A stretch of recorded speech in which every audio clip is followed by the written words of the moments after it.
K Shailaja ടീച്ചർക്കെതിരെ നടക്കുന്നത് സംസ്കാരശൂന്യമായ സൈബർ ആക്രമണമെന്ന പി.കെ. ശ്രീമതി ടീച്ചർ. ഷാഫി പറമ്പിൽ അണികളെ നിലയ്ക്ക് നിർത്തണം. സ്ത്രീകളെ അധിക്ഷേപിക്കുന്നതാണ് കോൺഗ്രസ് സംസ്കാരമെന്നും കെ.പി.സി.സി പ്രസിഡന്റും പ്രതിപക്ഷ നേതാവും നിലപാട് വ്യക്തമാക്കണമെന്നും ശ്രീമതി ടീച്ചർ പറഞ്ഞു. ശൈലജ ടീച്ചറുടെ ജനപ്രീതിയിൽ വിരളി പിടിച്ചാണ് നീചമായ സൈബർ ആക്രമണം നടത്തുന്നതെന്നും ടീച്ചർ പ്രതികരിച്ചു. അതിനെന്താ അർത്ഥം? ഇതാണോ കേരളീയ സംസ്കാരം? ഇതാണോ കോൺഗ്രസ് സംസ്കാരം?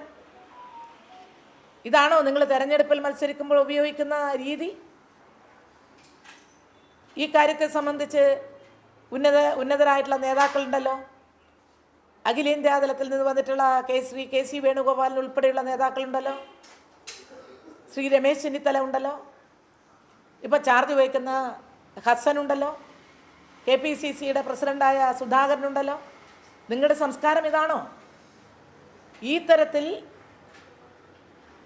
വടകരയുടെ LDFിൻ്റെ സ്ഥാനാർത്ഥിയായി പോയി അവർ വടകരയെ ജയിക്കും എന്ന ഒരു അവസ്ഥ വരുമ്പോൾ ഇത്രയും നീചമായ, ഇത്രയും സംസ്കാരശൂന്യമായ വാക്കുകൾ ഉപയോഗിച്ച് ഈ രീതിയിൽ ആക്രമിക്കുക എന്ന് പറഞ്ഞാൽ അത് ആരിൽ നിന്ന് വന്നതാണ് എന്നാണ് പിന്നെ നിങ്ങൾ കരുതുന്നത്?